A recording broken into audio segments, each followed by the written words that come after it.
And I could watch the waves and the waves when I'm 72. Good morning, everybody. If you keep talking, we'll never get to the program. I want to welcome all of you to Temple Emanu-El and to our wonderful adult education program. I'm Judith Koziol. I'm the chair of the Adult Education Committee. While you're applauding, look around and applaud our committee members because they're doing a fabulous job. And while you're nibbling on the delicious desserts, let's thank the mitzvah crew who have been providing delicious desserts for us for all our rabbis' programs. Bakers. Thank you, bakers. Are there any visitors here today? Okay, then I thought we... Well, welcome. Thank you. And this is a lovely opportunity to see our programming and our beautiful facility. And if you're interested in more info, meet me afterwards. Also, if there's anybody here that's really dazzled by all the programs we're doing, including today's, meet me and I'll tell you more about the committee. It's a vibrant committee, but we're always welcoming to new members and new input. So, you'll be welcome. And good leadership.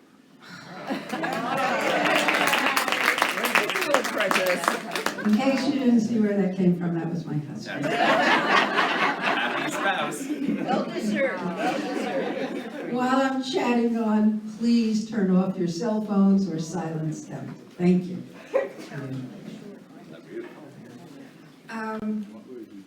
If you came in feeling cold from the outside, I can guarantee you that your hearts will be warmed by our speaker and his topic today, wrapped in holiness.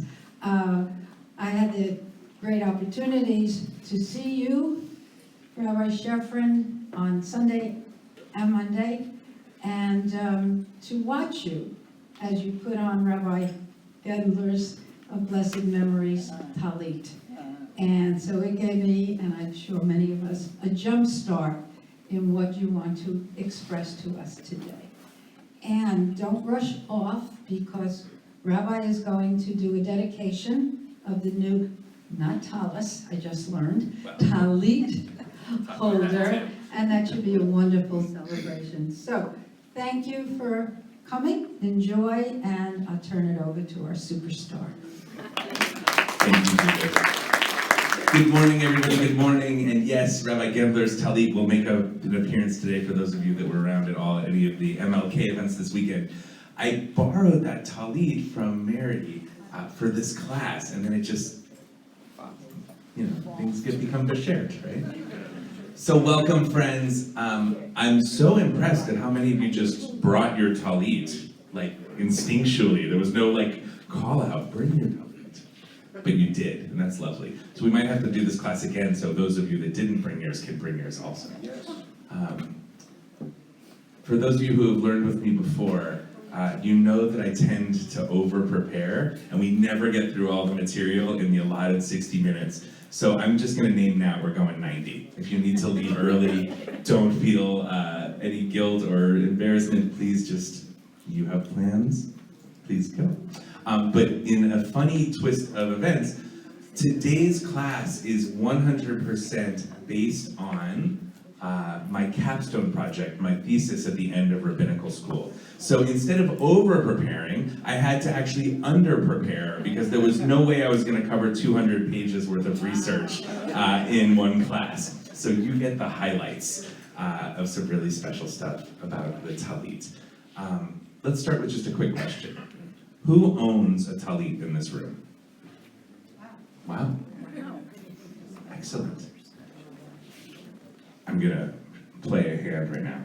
And could you raise your hand again if you identify as female and own a Tallit?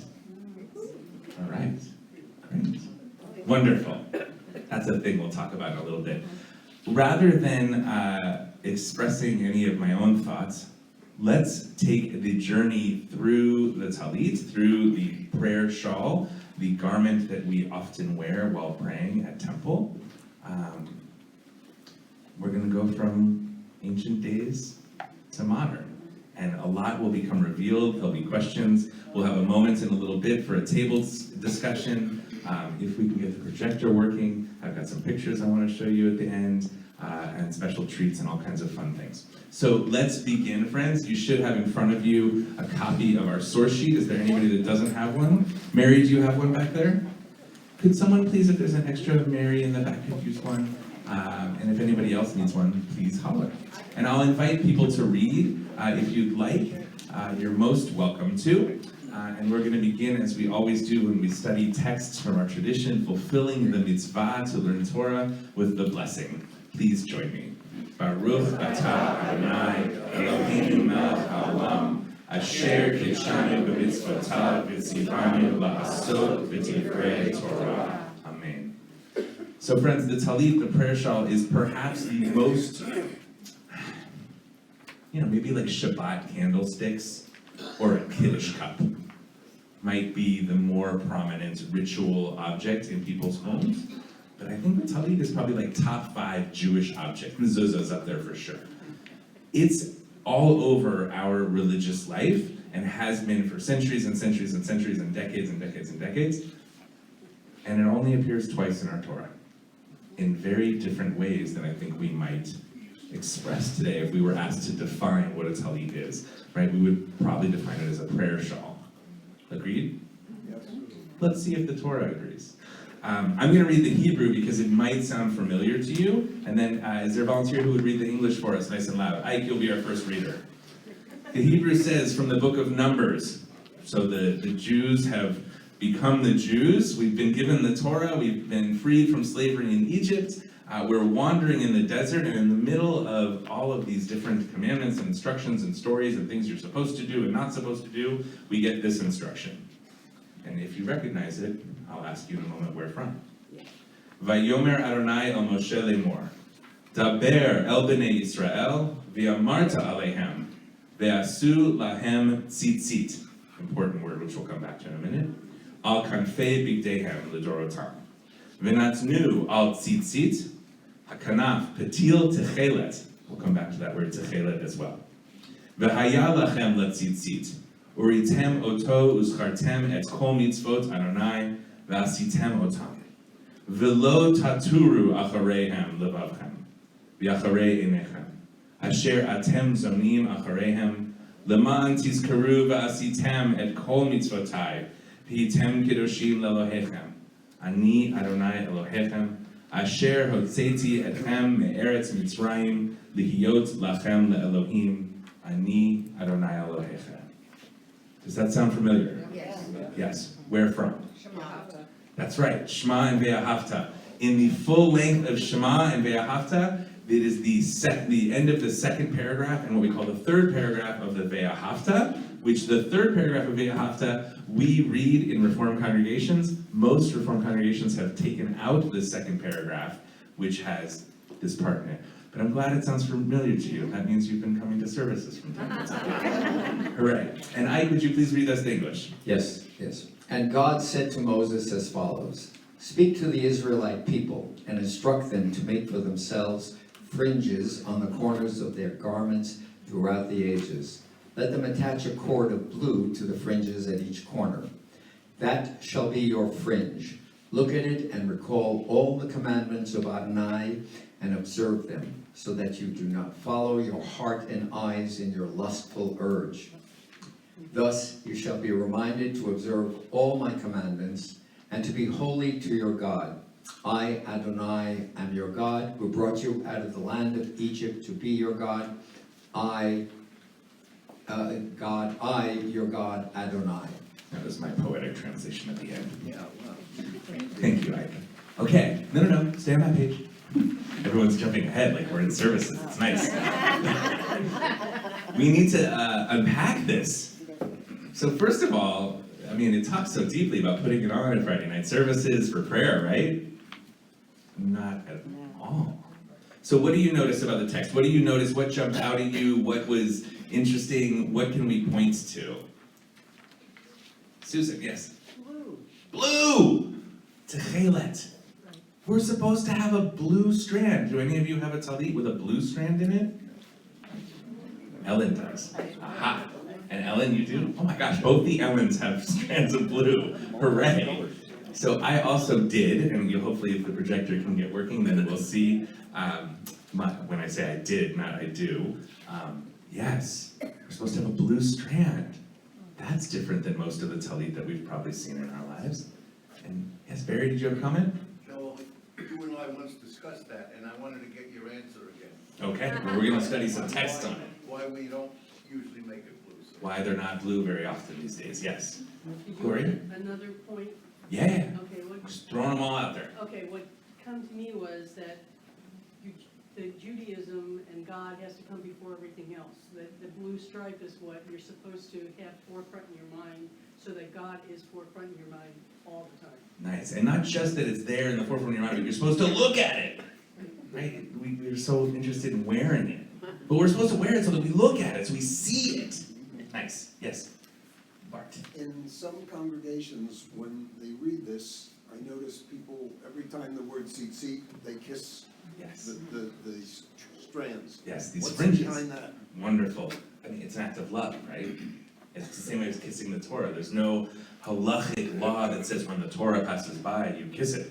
We're showing reverence and appreciation. And we'll talk a little bit more later about why the tzitzit have become so enigmatic and exemplary of all of Torah. We'll talk about that. But yes, there's so many traditions around it, right? There's the tradition when you put on your tallit in the morning, when one puts it on, you drape it over your shoulder and you look at the tzitzit to make sure that the fringes aren't worn or torn, or that one of the knots came untied. People wrap it around their hands and kiss it. People use the tzitzit to touch the spot in the Torah when it's going to be read from, right? Have you been to a wedding in the last few years, a Jewish wedding? Did the rabbi take the tallit and wrap it around? Yes. Right? There's so many variations of how we've come to express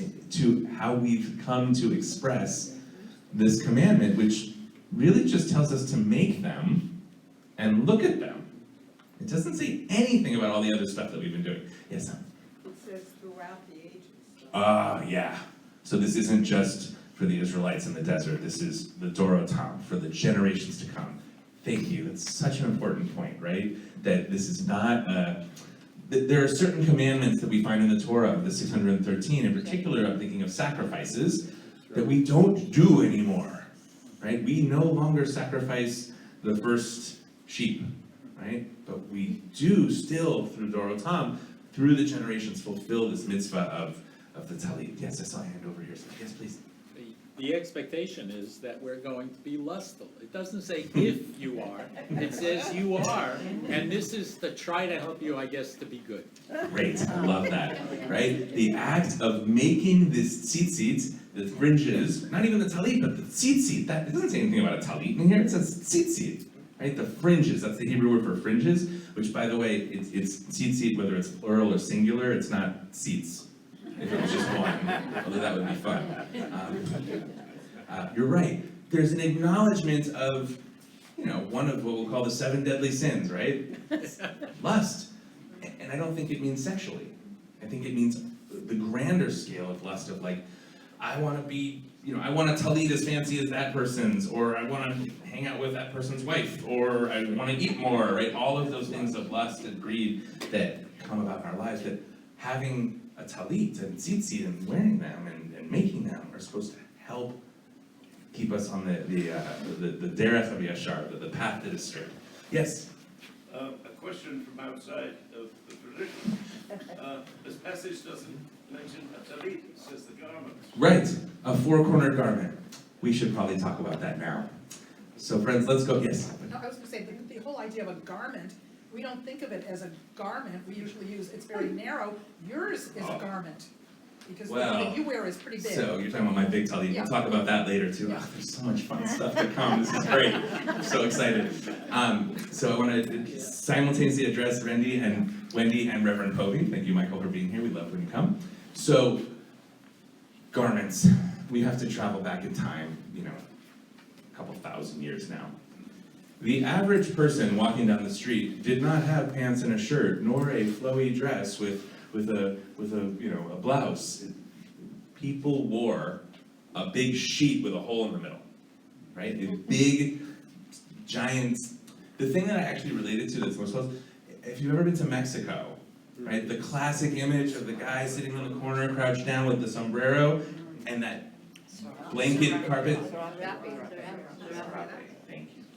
That is like probably the most modern clothing item that relates to ancient days. So it was very common for everybody, Israelites, Jews, and everybody to wear a four-cornered garment. That is just what people wore. They were woven and they were made. So why this? What does this do for the Israelites, for the Jews?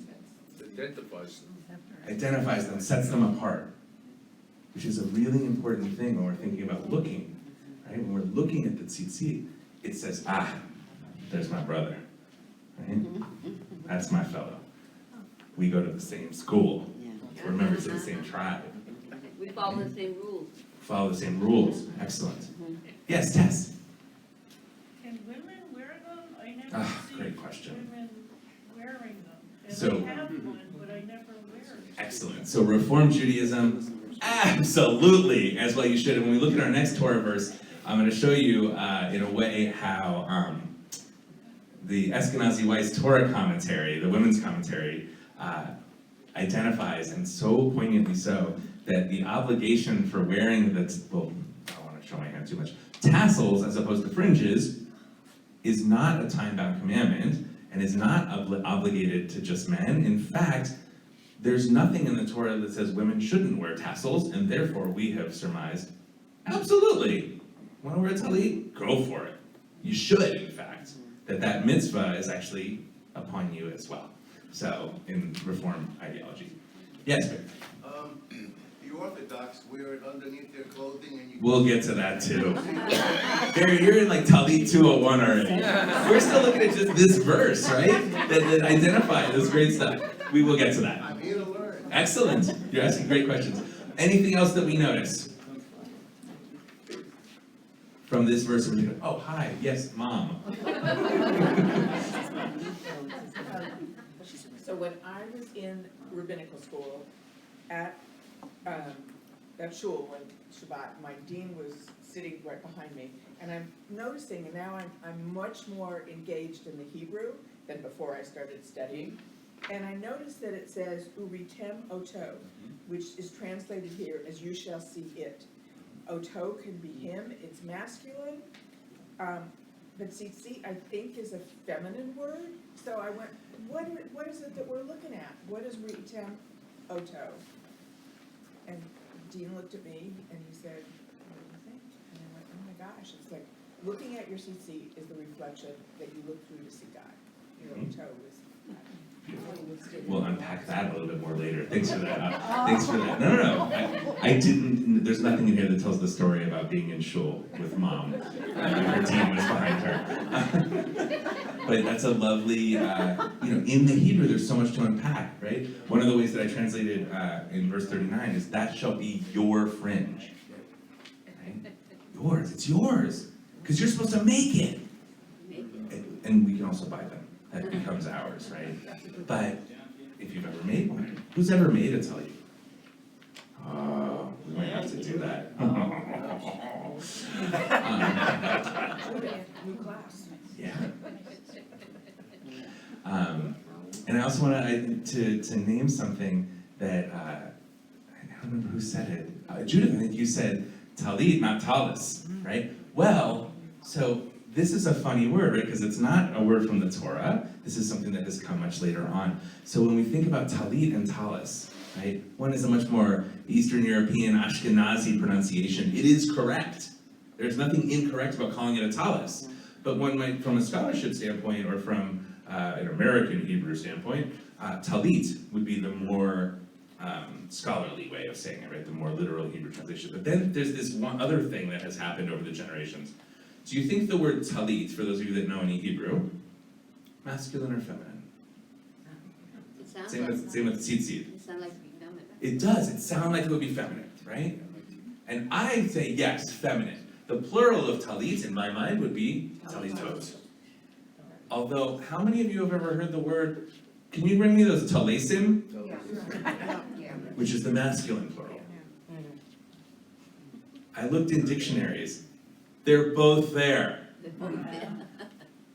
It's like one of the only things that has, in Hebrew, identified in both genders. And yet, for centuries, like, it was only worn by men. What do rabbis say about that? They say a lot about only being worn by men. No, about the Tallitim. There's nothing, that's the thing, is certain rabbis call them Tallitot, and certain rabbis call them Tallitim, right? There Tallitim. must be a commentary about it. Well, we could make one today. Yes? As far as those two words, Mhm. talis is a talus. Right. Is what we were all brought up to Many of use us. when we Yeah. were Ashkenazi Jews, so then it became talisim. Right.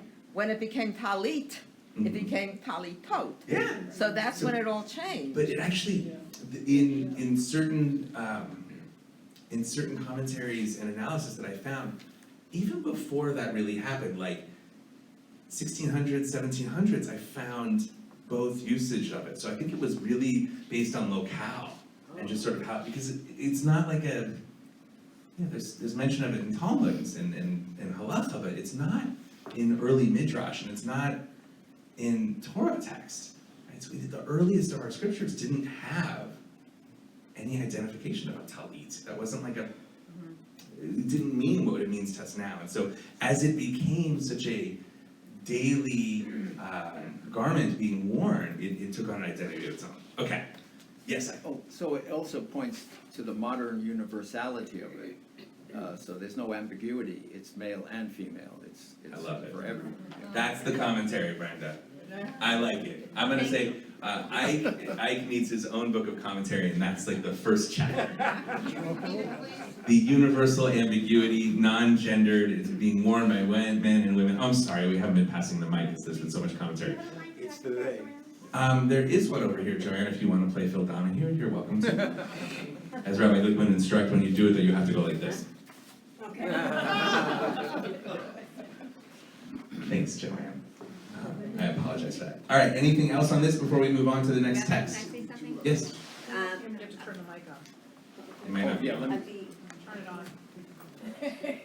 Go ahead, Brenda, I'll repeat it. Years ago, when I joined here, my sister Arlene gave me a tallis. Mhm. And I think this points out the feelings that people have about tallis versus things we were just talking about. My sister gave me a tallis and I didn't want to wear it, and I gave it back to her. What a terrible thing, I gave it back to her, and she said, "What are you doing?" Because she sees it as such a holy object that I would want it, because she doesn't know how I feel about Judaism. So she gave me a tallis, and I looked around here and I saw some women wore tallises. Some women wore the tallis. And I gave it back to her, and she was very upset. So that shows you how people, in my mind, it showed me how people in general feel how holy a tallis is. I gave Brenda a tallis, and then how holy it is, and she wouldn't wear it, and she gave it back to me. But you see, I never thought women wore tallis. Well, we do here. So I just want to name it, right? The holy thing isn't the tallis, it's the fringes. It's the tzitzit, it's the corners. Which actually for us, in our modern world, when we like things that are woven beautifully or hand sewn or knit or, like, it gives us such freedom. The holiness, in my belief, comes from when we wear it. That's right. Right? When we pray in it, when we do learning in it, when we, wrap ourselves in it in a sad moment and just want to meditate and be held, whatever it is. So thank you for that. I saw one more hand over here that we move forward. Yes? Okay, I wanted to say something. First of all, the tallit I am wearing, We're gonna have plenty of time to talk about our The other thing is, when you were talking about the pronunciation, when I first became a bat mitzvah, I learned Sephardic Hebrew. At the beginning it was Ashkenazi, but we got confused because our children were learning Sephardic. So I don't say talis like so many other people from the other generation. I've always said tallit, Tallit. It's what you get used to. All right, Karen, and then Ruth, and then we're moving on. We can do the entire class on this one verse without this one section. So this is a sentence as a female, do you have to apply a bat mitzvah? So, great question. I love this. What was So, the question? We're gonna answer it a little bit later, but the question is, to wear a tallis, I'm gonna say as a female or male, or however you identify on the gender spectrum, do you have to have had a bar mitzvah? Oh, that's good. No. Unless you're Ruth. If you're Ruth Skoll, you 100% cannot feel comfortable in it. I don't mean to speak for you. No, but, you're right. You're right. Cannot feel comfortable wearing a tallit until you've become a bar mitzvah. Which is the That's how it is reason. in many temples, right? Well, yeah. And we'll talk about that in a little bit. All right, we're gonna turn to page 2. I should probably check the time. Woo! I'm glad I said 90 minutes. Deuteronomy 22:12. Dilim ta'aselach al arba kanfot sodcha asher techset ba. Who would like to read the translation for us very quickly and out loud? You shall make your tassels on the 4 corners of the garment with which you cover yourself. Okay. Nothing about thinking about Adonai, it's just there. Deuteronomy, as we recap basically all of Torah, we get all the laws and everything again, it's much shorter. It doesn't have anything about Adonai, doesn't have anything about, it acknowledges again, we wear 4-cornered garments, that's what we wear, right? And that you should tie tassels. Gedilim. What is the Hebrew word here for tassels? Gedilim. Gedilim? Totally different than tzitzit. Yes. Okay. We have 2 instructions in the Torah, and it doesn't even use the same word.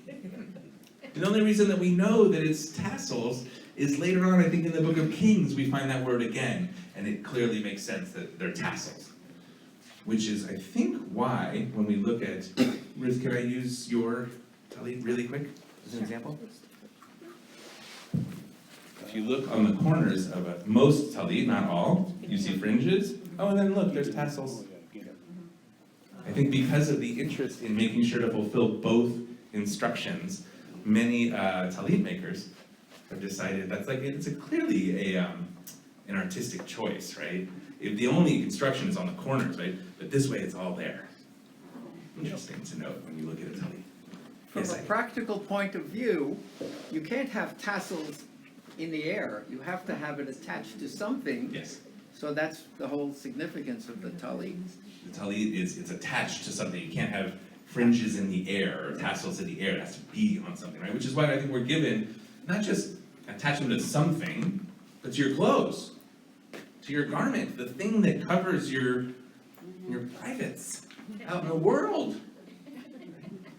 Ancient days, people were wearing like sarongs and stuff with the thing over. There was the reverse of that lustful nature that we spoke about. Yes. But they're not only tassels, they're also knots. Ah, great. There's lots of knots. I mean, when you asked whoever made it, I didn't, but my grandchildren did in Hebrew school, and they were telling me about how they had to knot the tassels. Correct. And I'm sure you're gonna go into the reason for it, if you want me to say it. I don't know. There's the common reason that we're gonna get into, yeah. Okay. And I'm hoping that the projector works at some point, because I want to show you something later about that too. Yes, knots, not just, right? All the Torah says is tie fringes, tie tassels. I mean, that could be a bow, that could be a sailor's knot. Right? It doesn't give instruction on that, right? Of course, later on the rabbis draw out halakha of how we're supposed to do that and why, and give deep meaning and unbelievably intricate exploration of it. But you're right. There's knots, they're beautiful. They really are. It's such an intricate thing if you look at the way tallit, the tzitzit are tied. Yes? Joanne, did somebody over there? Just getting out of the way. Okay. So this is also the verse that I want to just note, that the Ashkenazi Weiss Women's Commentary notes that there is nothing in this that makes this a non-gender neutral law. Many laws that we have in the Torah are specifically masculine. Not this one. It's really nice that women are not excluded in any case in our Torah from that. That's just a lovely thing to know. And also I just want to note that everything that we read in the last verse and in this verse, when Moses instructs, it's almost all plural. All of the words we find are almost all in plural, and simultaneously there's a bunch of lacha, to you, that you should. So we have this plural thing, and it's individual. So in many ways it could be talking to everyone about all of the tallits, that you should all make all the tallits, but we clearly know that we're supposed to make our own, right? We're supposed to tie our own tzitzit. So there's a very interesting play on plurality and individuality, which I think also affirms what Ike was saying about the universality of it. It's very nice. So, the blue. Let's move on to the blue. The Hebrew word is techelet, for the blue strand. Anybody, a few of you have, but some of you have seen. Have you ever seen the blue strand before? Yes, okay, great. So, all right, let's look at some midrash to help us understand this blue strand. Who will read for us from Shefrin? Yes, please, Barbara. Rabbi Meyer said, whoever observes the mitzvah of tzitzit, it is as if they greeted the divine presence, since Techelet resembles the sea, and the sea resembles the sky, and the sky resembles God's holy throne. Oh, lovely. So what is this blue? As Rabbi Weisel offered a sort of a slight insight into, the blue, what kind of blue is it? Light blue, dark blue, navy blue, royal blue? Sky blue. It's sky blue, but it's also the sky blue that's reflective of the blue that's in the ocean, which is supposed to literally, if you look at the order of things, right, it draws us from here. And imagine in ancient days when you live far inland and you make your trek to the ocean or the Gulf, however often, and you get there, it's just so, we're so spoiled here, right? How often do we stop to look at the Gulf when we drive over the bridge? Like, we really should do that more, right? So you get there and you're like, oh, this blue. I haven't seen this blue in months. I've been out working in the fields and, at home and on the way to Jerusalem, and then I get to this, wow, it's so blue. And this gorgeous open sky with no skyscrapers, just blue. And then you're drawn to heaven. And that is supposed to remind us, as was mentioned earlier, right? It draws us into the holiness of God. It's as if you're standing looking at an expression of godliness, of the divine presence. That helps when we're looking at the tassels and the fringes to try to keep us from being, distracted by other things in life that may not be the best for us. Nice. Let's look at one from Midrash Rabbah, from the great Midrash from Bamidbar. Who will read for us? It's very short. Yes, please, Ben. We have only white, but the techelet has been hidden. We have only white, for the techelet has been hidden. Oh no. We lost the blue? It's hiding? We don't know how to make it anymore. Right? We don't have, in ancient times, we don't have anybody here who's like a marketing person and you think about the palette of colors that you use, right? When we think about our temple's logo, right? We have like 6 colors that we're supposed to use for everything. We have this palette to draw from. It's a specific orange and a specific red and a specific green, right? A specific blue. We've lost the blue. There was some ancient formula of how to make this special blue. And it's gotta be special, right? It's literally supposed to mimic the sea and the sky and God. It can't just be like, I'm gonna use your shirt to that. It can't just be the blue that the Florida Gators use. Right? It's even more elevated than that. And so the Midrash tells us that we've lost that blue and now we have only white. What does it mean we've lost the blue? We don't know how to make it anymore. We don't know the exact blue. There was an ancient process of how. There was a recipe on how to make it, not a recipe. Exactly. Really? We lost the recipe. Maybe. Well, You they're might have found it again. different shades though. Well, that's in the Tallit. That's not in the fringe. Oh. Right? But Jimmy, you bring up a great point. In your Tallit in particular, if you stand up really quick, I'm going to draw a bunch of things in at once right now. Look at all those blues. Different shades of blue, different thickness, different lines, different things. Looks kind of like the Israeli flag. Oh, that's where the designer of the flag got the idea from. It's supposed to look like a Tallit. But look at the different shades of blue, the different lines. There's so many different ways to express that. And I think, based on my research, that the reason that the blue... Can you twirl? I think the blue is such a common color in many Tallit, right? That most traditionally we see them black and white. But I think the blue has really stood the test of time in the Tallit as opposed to the tzitzit, because we don't have instructions that say don't put blue in the Tallit. We just have this midrash that says we don't know how to make that blue anymore, so just use white. Right? Yes, Alan? So I think I had heard that the blue originally came from a sea creature. It did, we'll look at that in a little bit. Julie's been finding it in. Oh, I'm sorry. You're right, there's a tree. Okay, so when I made the Tallit for my granddaughter, Yeah, so beautiful. I found the tzitzit at a kosher bookstore in Brooklyn. They have kosher bookstores in Brooklyn? Just a few. I walked down the street and found this store, and of course, they had everything I needed. However, there's no blue in it. So is that because they don't know It's how to make it? super controversial in the world of the Tallit when there's blue again. It's like, some people are like, no, don't do it, we lost the recipe. And some people think that we might have found it again, and we'll show you that in a So is little that bit. why they don't include it? Because they don't know? Okay. Exactly, because we're unsure, and rather than do things that might be wrong, especially when we're supposed to literally bring about an emanation of God, we don't want to misstep. So we're very machmir, very stringent in not doing it. Fatima, do you know if the projector is working? It still doesn't look like it's on. It's broken. Oh, that's sad. Good pictures. You'll have to do this again. We'll have to do it again. All right, let's move on to the next text. Oh, yes, please. Yes, The fact Judy. that it Hi, says Judy. the tequila has been hidden makes me think that, it's to be found again. Oh, good. And that, Good, huh? I got goosebumps. and that maybe somebody hid it on purpose, or maybe Love that. God hid it on purpose so we could find it again. Oh, we should be writing our own midrash on Tallit and Tzitzit. That was beautiful. Oh, I love that. And all the times I've looked at that text, I never thought about the intentionality, the possibility of intentionality of it becoming hidden. Thank you for that. That it's supposed to be found again and revealed. Ah, love it. Yes, Barry. You and I discussed this, but I don't remember your answer. It was brilliant.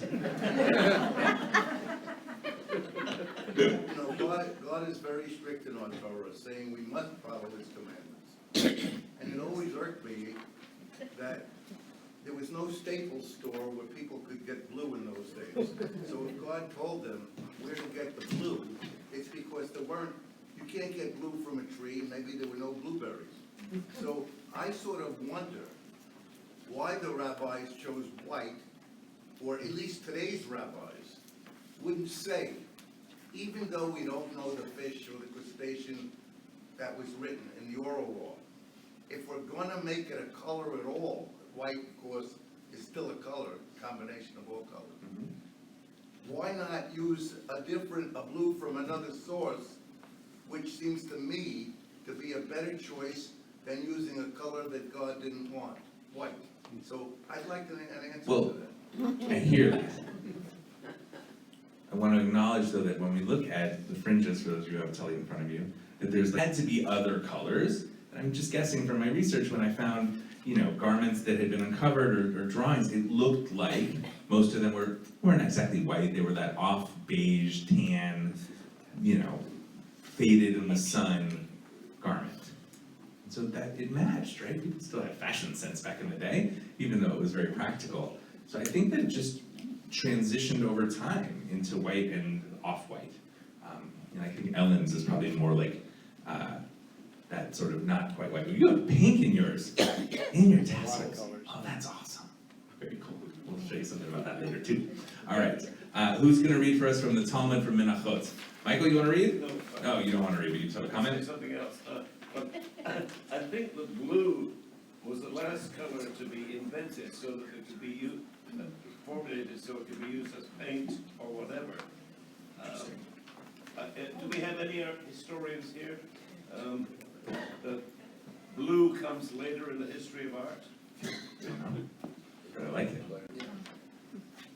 I'll tell you one thing about the Techelet, though, the blue. In the list, indigo, nice. In the list of things that we're supposed to offer to build the Mishkan, to build the tabernacle, the traveling tent of God that came with us through the desert, and we're supposed to bring gold and silver and bronze, right? That's where we get the Olympic medals from. Techelet is in that list. So Is in the list? Yes. So we're supposed to bring crimson, right? Yarns of crimson and of blue. So it's Techelet.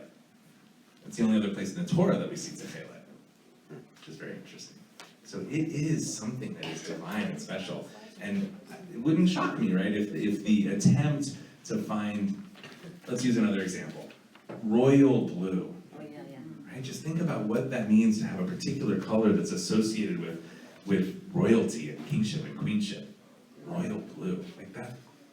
There's been, over time, blue has been of depth and weight, in the process. Who will read for us from the Talmud? Well, actually with blue, it was lapis lazuli, which was the blue of ancient times, and it was still used during the Renaissance. Blue is a very unstable color. Unstable? Unstable, so it took Blue is years and unstable. years to really get the blue to be permanent.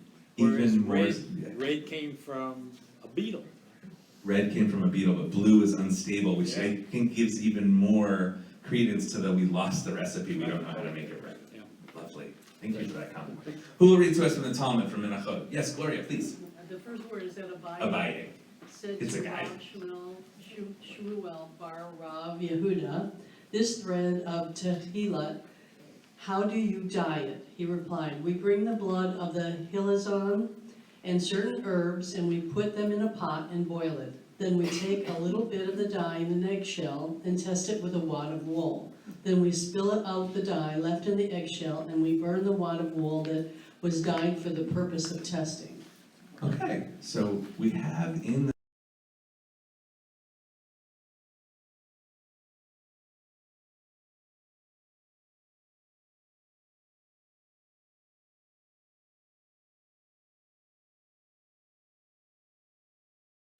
yeah. Lobsters and crabs have blue blood because it's copper. It's copper that carries the oxygen, not iron. So it might have been a lobster, who knew? That's what I would call a good trade. You get the blue for your tzitzit from shrimp, and mustard. I love it from trade, that's great. So the chilazon would be trade. It would be, right? We assume that it's, But we're not eating. all right, so side story. So one other thing I want to point out is I'm going to tell you the side story. I want to pay attention just very quickly to the last sentence. We spill out the dye left in the eggshell and we burn the wad of wool that was dyed for the purpose of testing. We don't, there's such intentionality in what we do with this thing that we've created that's supposed to represent God. And such holiness, right, in the fulfillment of commandment. We have some leftover, or some we use for testing, we obliterate it. We don't want it to exist on this planet unless it is specifically being used for the purpose of fulfilling the mitzvah. Not even the testing of it do we keep the stuff around. Just for fulfilling the mitzvah of making the tzitzit and the techelet. Right? Maybe that's why we lost the recipe. Who knows? So, there's an organization in Israel called Patil Techelet, and one of the wonderful things that I got to do as I was researching this for 2 years, I happened to be able to be in Israel at around a time when Patil Techelet, this nonprofit organization, was having an anniversary celebration at their little museum on the coast, just north of Tel Aviv. They have this little museum that's all about tzitzit and Tallit and the chilazon, because they believe they found the chilazon in the Gulf, in the Mediterranean. And they have them, and they've harvested a bunch of them. And what you get to do if you ever go to Patil Techelet is you get to make some, right? They have the chilazon, they have the dye. We didn't use an eggshell, we used a glass beaker. That was a bummer. But it was this magical process with this chemical stuff. We just poured this stuff in, and then a little bit of wool, and it turned blue in the sun. We watched it turn from a light color into blue, and it was the most glorious blue, and then we held it up and we looked at the Mediterranean, and it was the same color on a beautiful day.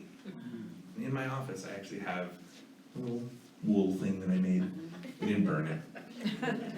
But they sell the strands, the tzitzit, Judy. They sell them. I have one here. Actually, I should just show you right now. So they sell the blue.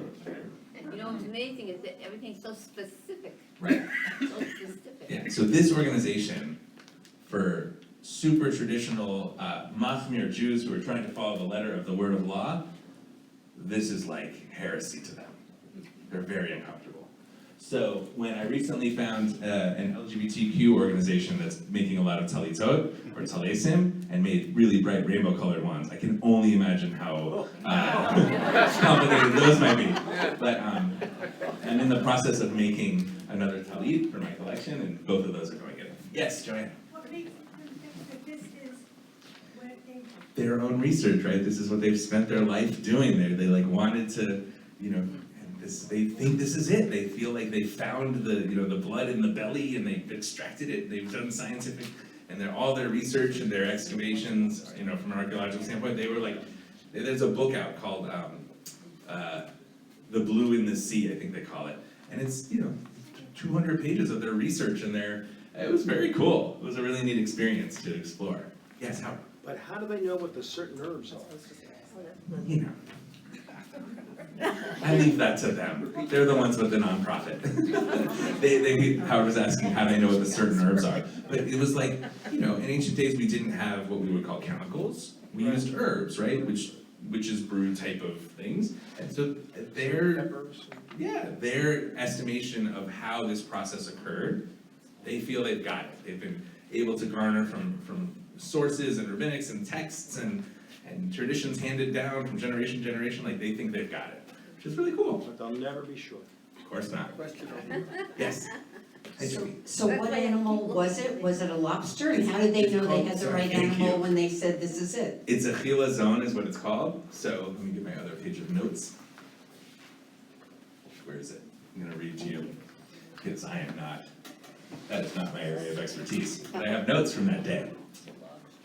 It is a snail. So in 1858, the French zoologist Henri de la Haze-Dutier came to believe that the Murex trunculus, there's your answer, it's the Murex trunculus, was actually the chilazon. It's supported by archaeological finds with a large collection of shells uncovered at Tel Dor, which is in Israel, that date back to 1300 BC. The shells of this find were broken Murex trunculus shells that had been broken in the exact place so as to obtain access to the glands. This was my handwritten note that I typed up, right, from that day. So Thank you. that's where it came from. So there was Murex trunculus. The little snail, the little seashell snail. The little sea snail. That's going to need a lot of Why wouldn't they have used indigo, the indigo plant? Why wouldn't they have used the indigo plant? So my guess is, that's a great question. Again, my expertise, we have a far more color-wise person here. When we think about indigo and the rainbow, I think it's deeper and darker than the blue that we see on the flag of Israel, that we see. I think that there's a lighter sense. It's just darker than I think the ocean, the sea looks, right?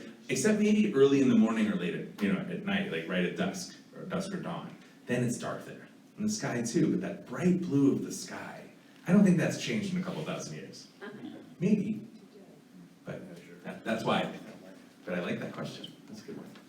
All right, on to our next text. Who will read to us from Rambam? Who's got my Maimonides books? Please, Phyllis. A person must dye tequila with the intention that it be used only for the mitzvah. If one did not have such an intention, it is unacceptable. The entire dye must be used just for tequila, and that even the wool used for checking to make sure the blue looks right needs to be burned. Thank you. Actually, can you hold the mic? I'm going to have you read the next one too. So this is Rambam, a few hundred years later, after the Talmud, 1,000 years later, expanding upon the notion that we talked about the intention of when you're making this dye. Remember, they haven't been doing this now for hundreds and hundreds of years, but he's still writing laws about it. He had an entire section of his Mishnah Torah, Maimonides, called Hilchot Tzitzit, the laws of Tzitzit. An entire section. We have 2 tiny sections of the Torah. And he's got books upon books upon books, chapters upon chapters upon chapters. Thank you. And the last one from the Zohar, a much more close to modern time, the Kabbalistic book of wisdom. Compare the tequila to the blue fire inside of a flame. Isn't that pretty? She has a question. I do. Great. All right. Reflect on that for one moment. Okay. Isn't that pretty? You know when you have a candle and there's that So silent every time we blue? light Shabbos, I'm sorry, but every time we light Shabbos candles, that's what we're gonna see now. You can now look at Shabbos candles when you appreciate the glow of the candles and look for the blue and go, oh, that might be the color of God's throne. That's cool. Nice. Yes? My question was going to be, until I read that, what does looks right mean? And then it's answered in the following, how much time or space between looks right and saying exactly what it is was there in the writings? A long time. Yeah. And we don't know, right? Because Zohar is, a few hundred years ago. We don't know. It's like part of the mystery of this whole thing. And also, in my opinion, why, and just to use Alan Engel's Tallit again, with all these different colors, and it's like why we're so free to explore, which I also think is the hesitancy of somebody who's very machmir, very, very stringent, that they don't want to do anything that might cross the line, right? It's like white, but just straight, simple. Great. All right. Rabbi, this actually points to the ultimate intentionality and mindfulness. You can't show up if you don't have your heart in this. You can't show up if you're thinking about something about work when you're making this color. So I agree. Thank you. That's the other midrash. There you go, that was nice. Page 3, please. The blessing before putting on a tallit comes from, there's two simple parts to it. The general one comes from the book of Psalms, and the other is the blessing over the mitzvah, just so that you're familiar with them. Barchi nafshi et Adonai, that blessed are you, Adonai, oh my soul, Adonai my God, how great you are. You are robed in glory and majesty, wrapping yourself in light as in a garment, stretching forth the heavens like a curtain. Jimmy, could you do your thing again?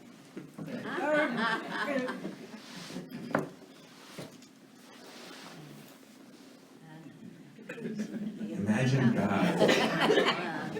Jimmy is our example of the human manifestation of God today. Just creating the expanse of heaven, right? Opening up God's giant tallit with tzitzit, flowing in the universe, light and creation just opening and expanding. Every time we put on a tallit and we're reminded of the holiness that we're about to be wrapped in, right? It's not just that we're wrapped in this garment that might keep us warm or make us look and pay attention, but the Psalms have been taken and used in our blessing for putting on the tallit. We're about to perform this mitzvah, so we need to ready ourselves to say the blessing, to put on the tallit, to do it, right? Beautiful song. Yes, Wendy? So this, like a curtain makes it sound large, like the tallis that you wear. When did most people switch to a narrower, smaller one? It's a great question. Not long ago. That's like a pretty reform thing that happened. So Wendy was asking, when did tallits become skinny? I'm going to say something half off color. In rabbinical school, we called them G-string tallits. None of us made that up. So early reformers were when you would have, so we'll cover this in a little bit, but the three things when early reform came about that went away, that were taken out, that were very demonstratively taken out, was dietary laws, water laws, and clothing laws, ritual dress. So people stopped wearing tallit, people stopped wearing kippot, people stopped wearing tefillin, they stopped, right? It wasn't what our neighbors were doing, it's ancient and archaic, it's weird that we're the only ones walking around the street with a four-cornered garment with dangling fringes. We stopped doing it, except for often the rabbis, right? Who were standing up there in their robes with a very skinny tallit. And so that transferred is what my research showed, that it was much more of like, a copy of what priests were wearing, right, in early church. So there was like, we were still doing the mitzvah our way, but slightly different, and so it's also a rejection of the big thing, and also a rejection of tallit katan, which we'll talk about in a minute. Great question. There was another question on the psalm? Correct. So the blessing says, Baruch atah Adonai Eloheinu melech haolam, asher kitshanu b'mitzvotav v'tzivanu, lehitatef, beautiful word for wrapping, batzitzit. The mitzvah that we're fulfilling is to wrap oneself in the tzitzit. Oh, it's so holy. But it's not the tallit. The mitzvah, again, is about the fringes. So isn't it interesting that when we see people hold up their tallit and they read the blessing, which is often in the Yat Torah, which we'll talk about for a moment, and they kiss, what are they kissing? yatzara, the tallit, the neckband. Not kissing with tzitzit, although we do kiss the tzitzit, right? We touch the Torah. It's so interesting how much the tallit has become so prominent, when it's really all about the tzitzit, the fringes. Interesting. And to wrap oneself in tzitzit, how would you do that? How would you actually, I think maybe that's where the wrapping around the fingers came from. People do it when they're reading that verse in Ve'ahavta, in the Shema Ve'ahavta, and the blessings. They're wrapping, they're fulfilling that mitzvah in a different way. It's interesting. Saw a hand in the back. Yes, great. So, excuse me, so was the tallit invented, if I can use that word, after people stopped wearing forced-edged garments? In other words, we don't wear, our shirts are not 4-edged garments, right? Not anymore. So was the tallit invented when we stopped wearing 4-edged garments? Great, so I think that there was a natural transition. Now, I wouldn't say invented, but I think it just naturally happened, right? People were still fulfilling the mitzvah as fashion changed, and it morphed into, does anybody know the difference between a tallit katan and a tallit gadol? Does anybody know the Hebrew katan and gadol? Small and big, right? Small and large, little and big. So, somebody asked earlier about people that wear their tzitzit, right? Not tallit, but their tzitzit under their clothes, right? They're still fulfilling it, they've made the thing, except there's a challenge to it when you wear it under your clothes because you can't see it and neither can they, right? Remember we talked earlier about how, there's my tribe member. They can't see it. There's actually a beautiful law that we no longer have access to fulfilling because of the Techelet thing. There's a beautiful halacha that says that you'll know it's time to start reciting the Shema in the morning, to begin your morning prayers, when you can see the blue in your fellows tzitzit, right? That's when you know the sun has risen enough, when it's light enough out to see that blue. You know what, when Judaism, it doesn't have the tallis, the structure of the world is not there. You won't be able to see the blue, the sun, they're talking about the sun now and this, and it's There's so much of it, right? Yeah. So we're supposed to wear, and that's also why, so many things to unpack. So Reform Jews, we love our tallit, and we've become much more akin to them. In a general statement, I love a tallit as a Reform Jew, not everybody does. And we wear them at services when we pray, right? Friday nights. But the halacha, the law says you don't wear it at night because you can't see it. It's dark out. Nobody's going to see it. You really only wear it during the day, right? Which is why in the morning people wear tallit in morning services in traditional, more religious practice, traditional practice, but not at night. Right? If you ever walk into an Orthodox synagogue at night, only person wearing a tallit, like a tallit gadol, a big one, or a skinny one, a big one. Oh, look at Rabbi Glickman's tallit. Perfect. He understood the assignment. At night, the only person that you would see wearing one is the shaliach tzibor, the one who's leading the prayer. The general population is not wearing their tallit. But, to go back to what we were talking about, tallit katan, the one that goes underneath. Right? So simple. Four-cornered garment, perfectly fashioned, so that you don't see this, right? This is a tallit katan. Small one that people wear under their garments. Now, often they'll wear these and have their tzitzit hanging out, right? You've seen that before, probably? Right? So they're fulfilling many, many mitzvahs. And I want to offer a traditional understanding, but by no means halacha. But many communities, this is their minhag, and it's become sort of their custom, and this is the way things are done. You asked about wearing one at a bar bat mitzvah. Can you wear one beforehand?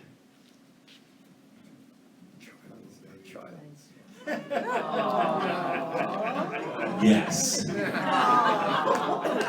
Right? Because there's different traditions in different communities where you start wearing, if you're a boy in an Orthodox community that your family wears tzitzit, you start wearing this when you're a kid. When you're old enough to walk, you're wearing it. And then when you become bar bat mitzvah, you get your tallit. Or you just wear this until you're married.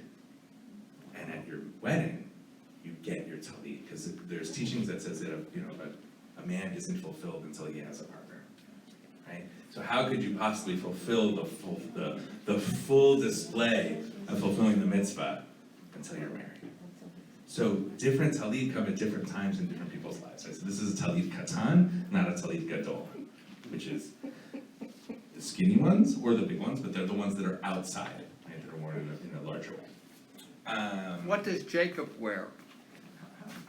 Shirts with Temple Emanu-El's logo on it. He has a small Tallit, and he has Tallit Katan also, and every now and then he wears them. For him, it's mostly like play and dress up, and that's, I want to dress like Abba when I go to... It's very sweet. But every now and then, you'll see on Friday nights when he comes, every now and then he says, I want to bring my Tallit tonight, and we put it in his bag, and he brings it. So I want to show you one more just interesting law.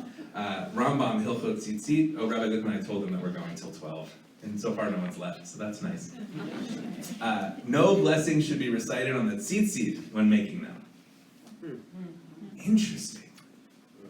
Maimonides tells us, when you're tying the tzitzit, when you're actually fulfilling the first half of the mitzvah to make them, not just to look upon them, there's actually no blessing. I think it speaks to the sort of end goal, right? That it's about wearing them, it's about seeing them, it's about, right? It's like building a sukkah.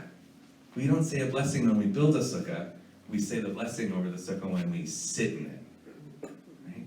That's the fulfillment of it. So that's enough. Religious duty. We need to go over this first one for sure. Who will read the Rashi for us on Numbers 15:40? Yes, please, Bart. And the Hebrew word is tzitzit. You shall be reminded to observe all my commandments. The tzitzit will remind one of all the commandments, because the numerical value of the letters of the word tzitzit is 600. And there are 8 threads and 5 knots in the fringes, so that you have 613, which is also the number of the commandments of the Torah. I think somebody, Ellen, were you referring to that earlier? The reason that we wear Tallit, the reason that we wear tzitzit, that the entirety of Torah is represented in them and all the mitzvot? No? It was somewhere on this side of the room, I apologize, I don't remember who. So, Rashi is why we make that statement of that the entirety of Torah is in our tzitzit. It's supposed to remind us not just of God, but of all the Torah. And he breaks it down so beautifully that if you look at the gematria, the numerical value assigned to each letter, that each tzadi is 90, each yud is 10, and the tav is 400. You total that up, it's 600, and then we've got 8 threads on each tzitzit, right? It's really 4 split in half, but 8, and then and 5 knots. That if you look at most of the tzitzit, Jimmy I think is counting his right now, there's 5 major knots in each one. Oh, how lovely, 613, how beautiful. There's only one problem with Rashi's comments here. Does anybody notice what it is? And I love this comment. At every bar mitzvah I talk about it. I totally love this. I love his intentionality, but there's a big problem with it. Let's go back to the first verse in Torah. Can someone look at the way that tzitzit is spelled in our Torah? In the Hebrew? What do you notice?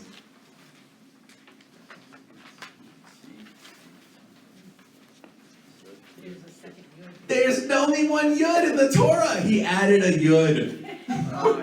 He totally cheated to make this beautiful teaching come to life. But it's so lovely. The intentionality is so gorgeous. Every time we put on our tzitzit, think about that. For somebody who's a traditionally practicing Jew who's fulfilling this mitzvah every day, every morning they get up, they say, Modeh Ani, thank you God for giving me life again.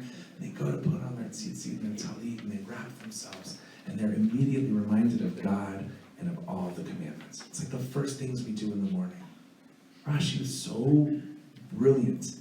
He was like, I'm gonna sneak another yud in there because I can, because like it came from, the Torah was written, I added a yud, like it's so clever and so beautiful.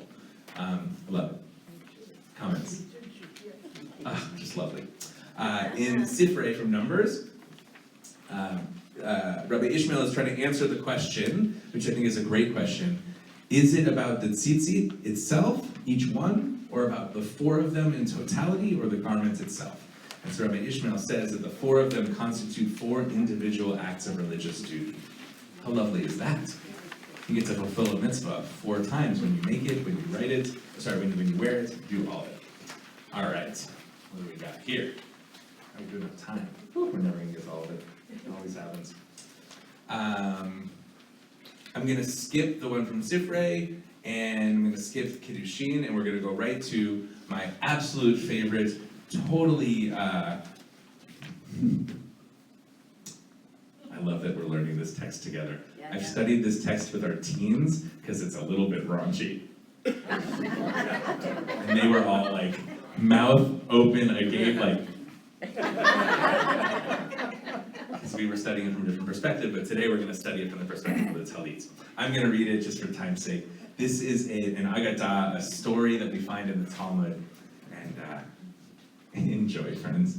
I want you to think about the role of the characters and who they represent in the ancient Talmudic times in Babylonia, many, many moons ago, the rabbis and the other characters, and pay special attention to the role of the tzitzit and how they are representative of reward and punishment. I love this story. It was taught that Rabbi Natan said that there is no easy commandment written in the Torah whose reward is not given in this world. No easy commandment in the Torah which doesn't have a reward in this world, right? So think about difficult, challenging mitzvot, and some that are easy, like I could tie some knots, that's pretty easy, right? I could light candles on Shabbos, that's pretty easy. Bringing my first sheep all the way to Jerusalem, a little bit more strenuous, right? And as far as the world to come, meaning what happens after we die, I don't know how much the reward is for the easy ones. He says, go out and learn from the commandment of tzitzit. Like, I'm going to give you the example of what I mean for this story about tzitzit. This are the fringes on the garment. There's a story about a certain man who took great care with the commandment of fringes. He heard that there was a prostitute in one of the towns of the sea who takes 400 gold coins as her wage. That's a lot of money.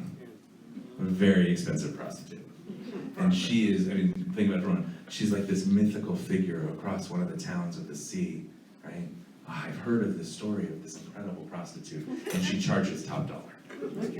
He sent her 400 gold coins and set a time to meet with her. Kosher? Not kosher? Happens in the Torah. When the time arrived, he came and sat by her door. And her maidservant entered and said to her, that man who sent you the 400 gold coins has come, and he is sat by the door. And she said, let him enter. He entered. And she laid out 7 beds for him, 6 of silver and 1 of gold. Does that remind you of anything? 6 and 1. Days of the week and Shabbos, that's a nice image. Shabbat being gold, silver is not too shabby. And between each one was a ladder of silver, and the top one gold. This is like the most glorious bunk bed ever made, right? And what's at the top? The world's, like the number 1 prostitute in the whole world. And this man has gone really far. Really, like, he's spending probably his life savings for this one moment of, of physical, She went up and sat naked on the top one, and he too went up to sit opposite her naked. Now, I can only imagine, right? He's sitting there, he's made this journey, he's spent all this money, and like, and she's naked and he's naked, and it's like, it's so exciting! And what happens? His 4 fringes fly up and hit him in his face. So imagine he's crawling up the last ladder, all these beds, he's traveled across the sea, he's spent all this money, and he's climbing up, he still has his tzitzit on, his Tallit katan. Right? He's stringent about tzitzit. That's the first thing we hear about him. That's really all we know about him, is that he's stringent. He's machmir about wearing his tzitzit.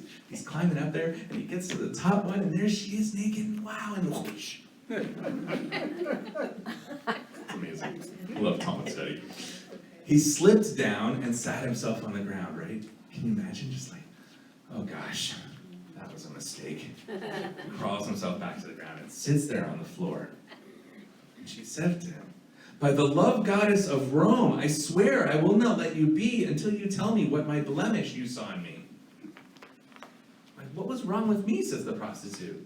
You spent all this money and you came all this way and you saw me, and then like, what was, right? We know about being self-conscious. I'm not calling all of you prostitutes. He said, by temple service, by my holy work, I swear, I have never seen a woman as beautiful as you. But there is one commandment that the Lord our God has commanded us, and its name is tzitzit. And I am the Lord your God. We look back at that first verse in Torah. It reminds us twice in those verses, in the very first verse we studied, that I am God. Right? We talked about the importance of looking at it and being reminded of God and seeing God and connecting to God. I am he, he's quoting Torah, who will take future payment, meaning punishment or retribution, and I am he, meaning God here, who makes future payment and reward. That reward and punishment are doled out by God. That's what he's being reminded of when the tzitzit hit him in the face. Maybe I shouldn't be doing this. Maybe this isn't right. Now my fringes appear to me as 4 witnesses, like the tzitzit were alive when they saw what was happening. They went, no, don't do it! And magically fly up in his face and smack him and said, don't do it! Amazing text. She said, I will not let you be until you tell me, what is your name? What is the name of your city? And what is the name of your teacher? And what is the name of the school in which you study Torah? World's most expensive prostitute, beautiful woman, is so fascinated by this moment. It's not even just like, who are you? Where do you come from? But also like, where is this place? And who is the one that taught you this? You are so impressive in the way that I'm amazed at this, right? He wrote it down and put it in her hand. He pulled out a little Post-it, wrote the address of his yeshiva. Right? He's like, here, you want to go study Torah? You should talk to this rabbi, right? Like, I need to go home, I'm ashamed, right? I did wrong. Or I was thinking about doing wrong. Did everything that I was about to do wrong, and then she arose and divided up all her possessions. She gave 1/3 to the government, 1/3 to the poor, and 1/3 she took in her hand. Except for those beds. And she came to Rabbi Hia's study hall. Rabbi Hia was our friend here's teacher. And she said to him, my master. She knew to call him my rabbi. Like, Rabbi Hia, my master. Give instructions regarding me so that they make me a convert. He said to her, my daughter. So sweet, right? Woman looking to maybe change her ways. So loving. Perhaps you set your eyes on one of our students? Like, what else would bring you here? She pulled out the text that the student had written here from her hand and gave it to him. And he said to her, go enjoy your acquisition. Go marry him. And then those beds she set out for him illicitly, so that now she set out for him lawfully. And this is his reward in this world. In the world to come, I don't know how much it is. Okay. This text is a riot. But it's also like, imagine the minds of the rabbis of ancient Babylon, right? They're out in exile, they're yearning for the temple, they're worried about those lustful urges, and they tell this story about this guy, right, who has this lustful, and he goes and he pays and he journeys, but it's such like a real life worry for them, right? They look at the people in their neighborhood and they're worried. So this is the story they tell about the average person, right? And this is what could happen. If you go, you're gonna feel terrible about it because it's wrong. But also, tzitzit are so powerful that they can literally convert a woman who's the most beautiful woman, most sexually idealized thing, right? And you can marry her and do this legally if you wear your tzitzit. Yes. Yeah, but so Numbers was right. This use of the word lustful comes right out in the story. They're definitely playing with that text. Yeah. Great text. Yes. So fun. So you just set the teens in the right direction? Yes, they were cracking up, and we had great conversations. All right, friends, I'm going to try to burn through a couple of quick things.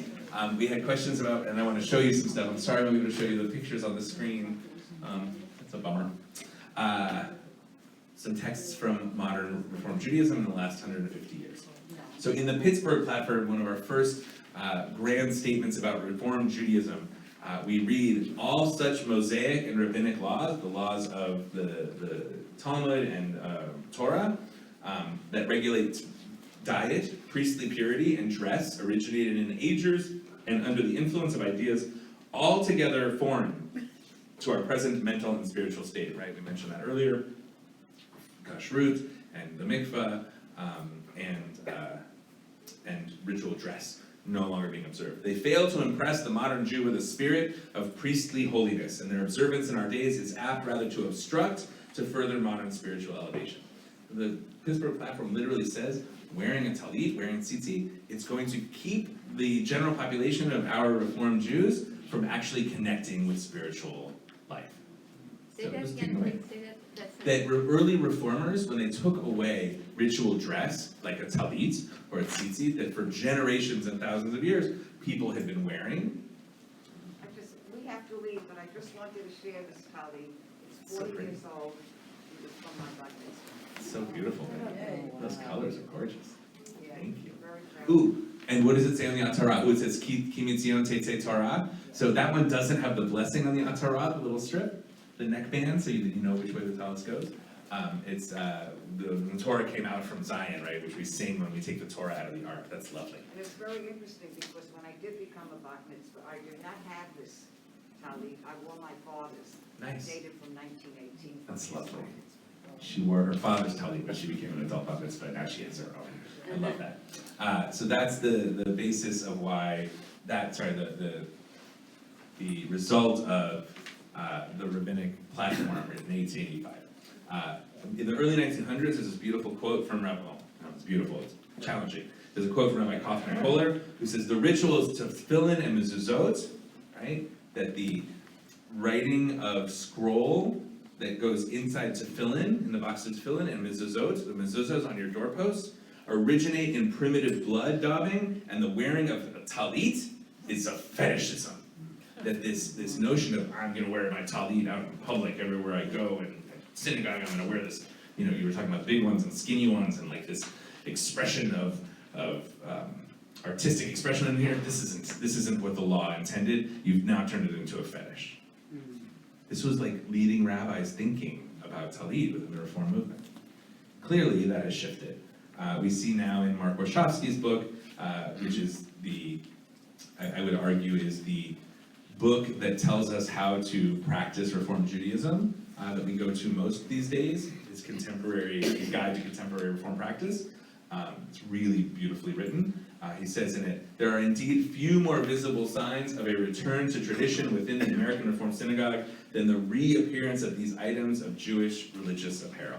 That when we go into a synagogue today, we are really seeing clearly how the tallit and tzitzit are. So I want to encourage you to take these home. The poem from Yehuda Amichai is glorious. It's really fun. But I want to show you some stuff, and I want to read to you on the second to last page, on page 7. We're going to jump ahead to Reb Zalman's B'nai or Tallit is the section.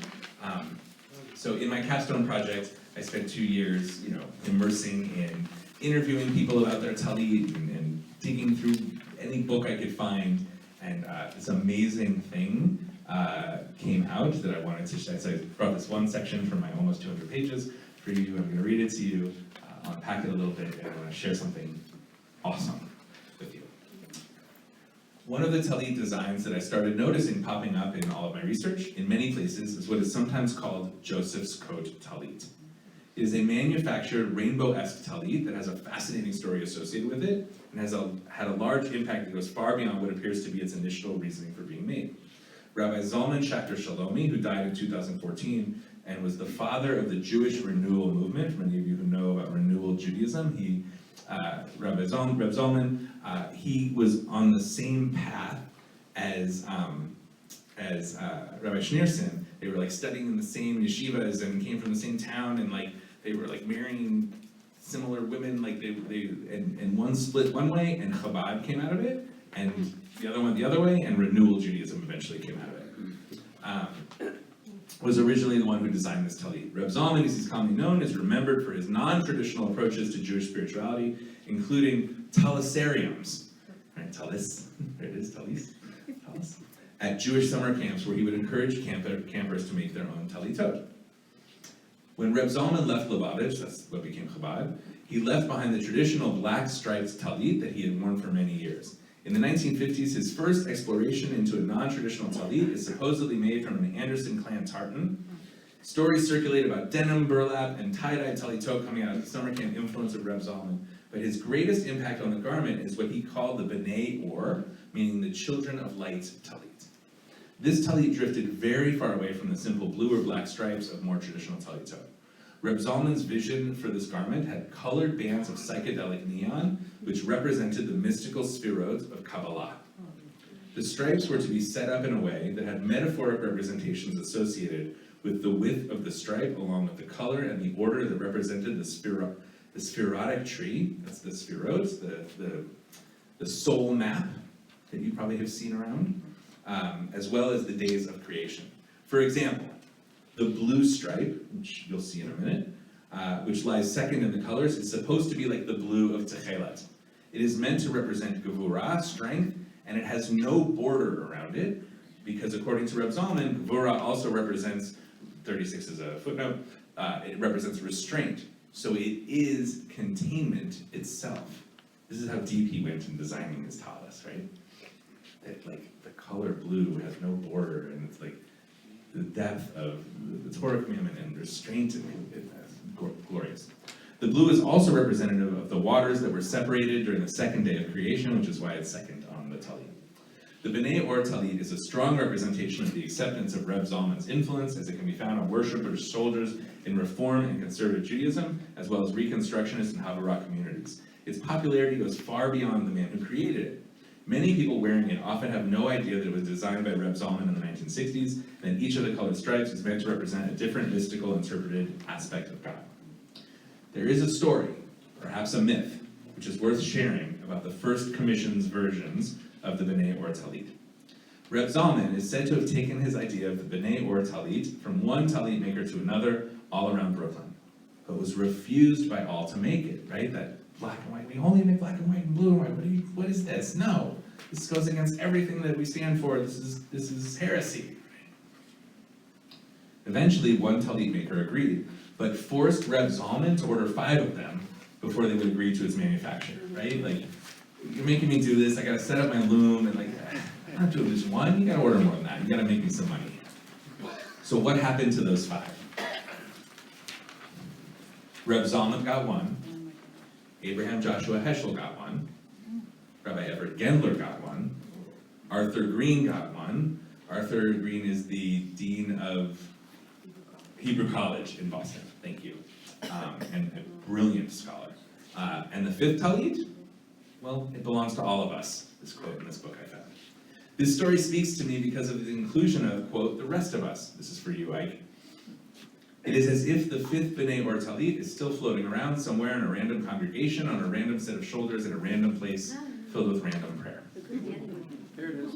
Could be any. Well, that's not it for sure. That one's definitely not it. Isn't that a great story? Like, 5 of these Tallit were made. They were the first ones with this rainbow Tallit.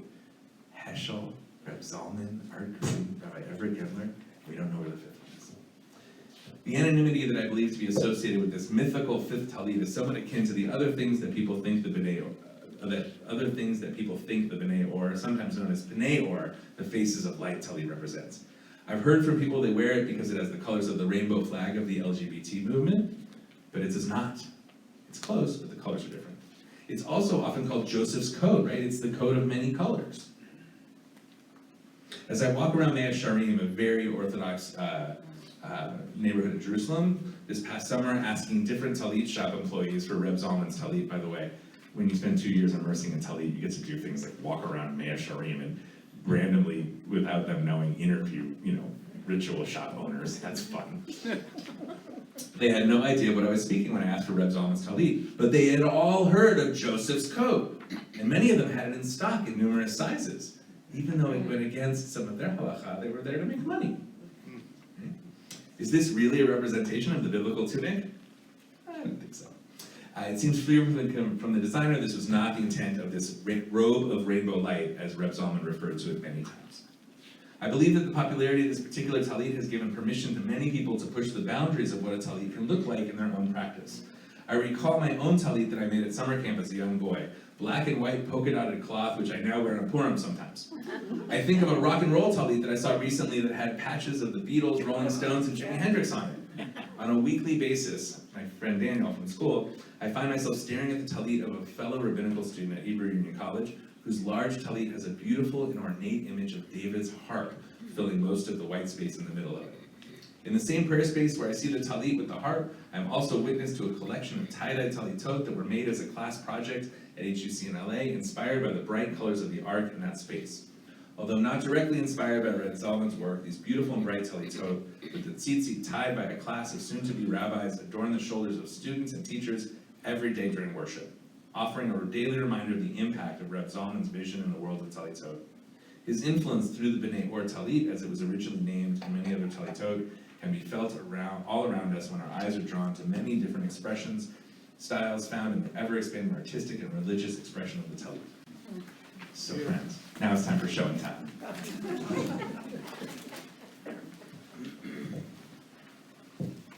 We'll start with this. So many of you have heard of Rabbi Gendler, who was a member of this congregation until he died last April. I spoke about him. Of his many things that he did in the world that are so important. One of them is he's the one that convinced Rabbi Heschel to go to Selma to march with Dr. King. So that image of Dr. King, arm in arm with Rabbi Heschel, we can give credit to Rabbi Gendler. And Mary, his widow, who is still a member of our congregation,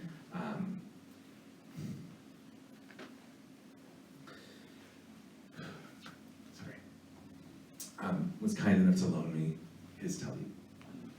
This is one of those 5.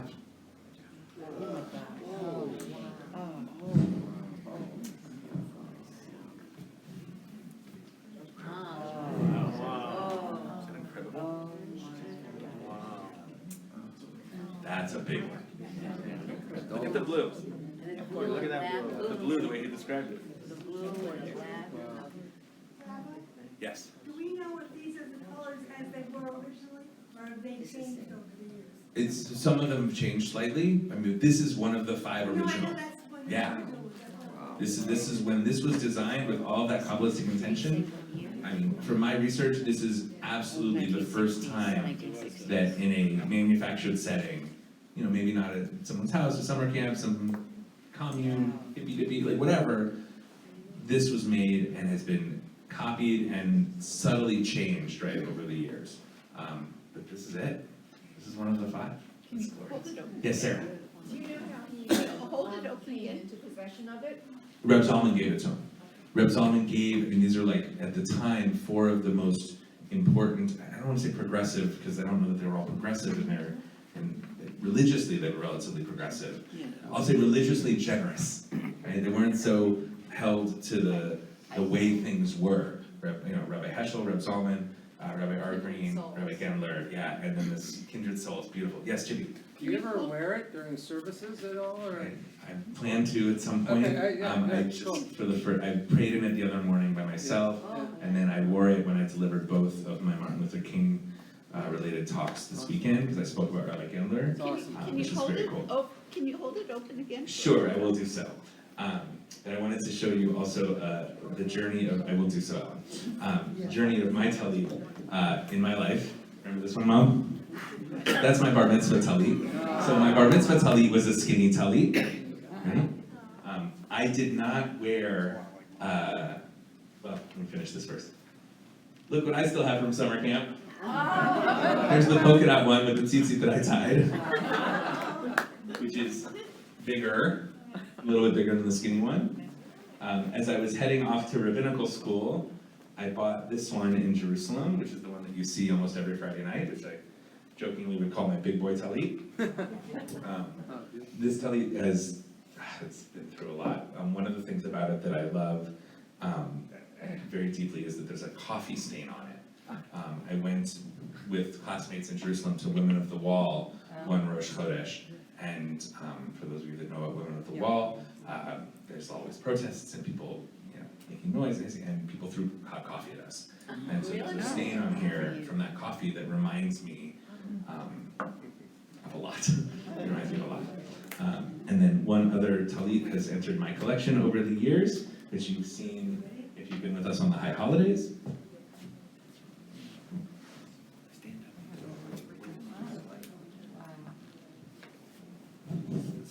All white, beautiful Tallit. You wear that in front of you? That was also the chuppah at my wedding. So you see the growth of size and also the diminishment of design, just down to simple white, is a fascinating thing in the journey of many Tallit, which is really special. I feel like there's one more thing here I wanted to show you. I think that might be it. I showed you this yet. Okay, so I'm going to hold this up one more time, and then I'm going to invite you all to join me. I hope this has been fun for you. There's so much there. I will tell you that writing that capstone was so fun for me. It was like people, how often do you get a chance to study that immersively for 2 years, where I interviewed a dozen of my teachers and the people that inspired me. I made a Tallit, which unfortunately is now somewhere with Reb Zalman's 5th Tallit. It's somewhere in Israel. I think it got left in a hotel room, but I'm actually going to remake it. The people that helped me tie the knot, some of them are no longer in this world, but just to interview people and to hear the stories. And I'm sorry we didn't get to the table conversations about your Tallit stories. Give them that. It might be done. It was such a joy, and the thing that I want you to know about it is, thank you. Thank you, Judith. The thing that I want you to know about that immersion is that you can do something like that too. You can find a thing in Judaism that you want to know more about. We've got books in the library, you've got your rabbis as resources, and there's nothing that says you have to go buy a Tallit somewhere. You can make them. In fact, the Torah tells you to. We can talk about that, yeah. You're supposed to tie the fringes on your garment. Right? You can do that immersive, you know how. Yes. Yes. I don't want to interrupt you. It's okay. I mean, you told me, I went to YouTube to learn how to tie the knots. Yeah. And we did it all. Yeah. But 2 things. It was an Orthodox rabbi showing it, and every time we did a knot, you were supposed to say a blessing. There's certain, there's traditions of making them tie that. Part of it said that you don't do it until after. Right, so there's different approaches, right? And that's one of the pictures I was gonna show you, is I have this great photo of like 11 different knots and the way that you tie them. Because all it says is to tie the fringes, so there's totally different ways and different traditions and different practices. And on the one that I made, each corner was different in the way it was tied. The best thing you told me was to wait until, So I asked you to wait until the end to tie it with your granddaughter, right? with my granddaughter. So that's another lovely tradition. Oh my gosh, there's so much more I want to share. So the whole thing. Yeah, that's another thing too. Well, then you've got the good stuff now.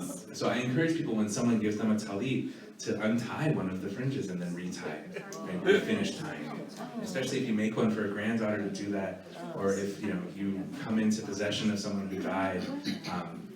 And often, I'm going to share this one last thought. The power of this mitzvah. So traditionally, when we're buried, if you have a Tallit, we get buried with our Tallit. But does anybody know what happens with tzitzit? Cut them off. Really? It's holy. Well, what makes it holy is what we do with it. The idea behind the cutting it off is that you want to give your loved one the opportunity in the world to come to fulfill this mitzvah again. They should take with them their Tallit, but they still need to tie the fringes on their garment. Isn't that beautiful? Yeah. It's also the reason there's such a belief in the aliveness of the dead, that for those who wear tzitzit that hang out, when you go into a cemetery, you're supposed to tuck them in.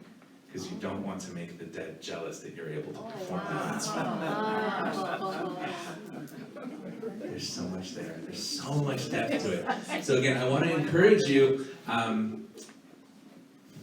just to find that thing that you're interested in. Maybe you want to research Shabbat candles or tunes for Lachadodi or whatever it is. Find something to immerse yourself in Jewishly. The fruits are unbelievably thick. I'm going to show you this Tallit, and then I want to invite you to join me at the entrance to our sanctuary. Our lovely B'nai Mitzvah class, adult B'nai Mitzvah. There's 4 of you here. Is there a 5th? There we are. There's Ike. Thank you for the reminder. When they became adult B'nai Mitzvah in October, right? Their gift to the temple was our new Tallit rack, which is in our sanctuary, and a handful of Tallitot, Talisim, Tallits, Tallises, however you want to say it, that we can wear and enjoy. And I asked if it would be okay on this day if we could dedicate it together. So I'm going to show you this Tallit. I'm going to bring Rabbi Gendler's Tallit with me, and let's join together in moments of blessing and thanks as we formally dedicate this generous and lovely gift from our adult B'nai Mitzvah class.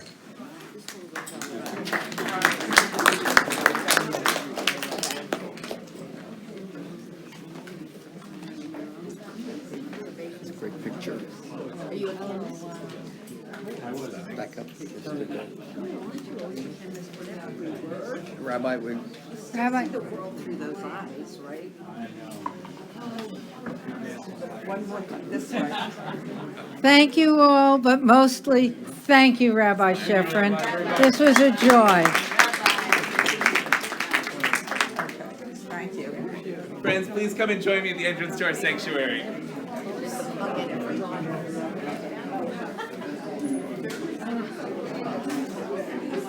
We'll talk later. It was fabulous. He's wonderful.